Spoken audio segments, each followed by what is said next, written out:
রচনা জাতীয় পতাকা।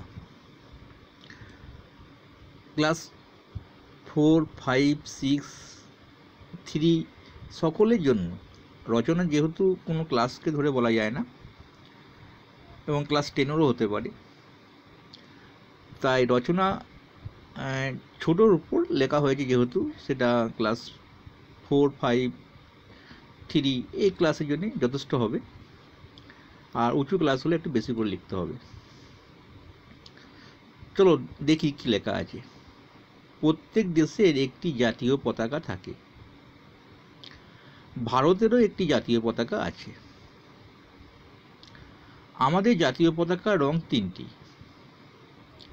সবার উপরে গেরুয়া, মাঝে সাদা এবং নিচে সবুজ।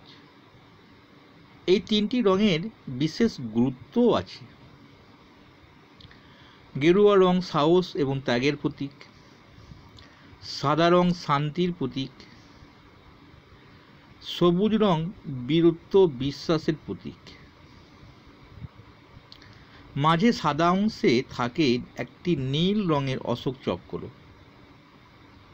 ভারত যে বিশ্ব শান্তি এবং মৈত্রীতে বিশ্বাসী, সম্রাট অশোকের এই চক্র এই কথাই প্রমাণ করে। প্রতি বছর 23শে জানুয়ারি ও 26শে জানুয়ারি এবং 15ই আগস্ট জাতীয় পতাকা উত্তোলন করা হয়। এই পতাকাকে আমাদের সকলের সম্মান জানানো উচিত। এই পতাকা আমাদের স্বাধীনতা এবং সার্বভৌমত্বের চিহ্ন বহন করে। ছোট্ট রচনাটা আমি ছোট্টভাবে লিখে রাখলাম। এবার যারা উঁচু ক্লাসে পড়ো, ক্লাস 9, 10-এ, তারা যদি এই রচনাটা মুখস্থ করতে চাও, এটা তো করতেই হবে, বাড়তি কিছু লিখতে হবে। কারণ এই পতাকা অবমাননা করলে এখন শাস্তি আছে। তারপর এই পতাকা যত্রতত্র ব্যবহার করা যায় না। এই পতাকা মানে অনেক কিছু এই পতাকা সম্পর্কে বলা যায়। তোমরা সেগুলো আরও বইয়ে গাইড নিয়ে লিখতে পারো।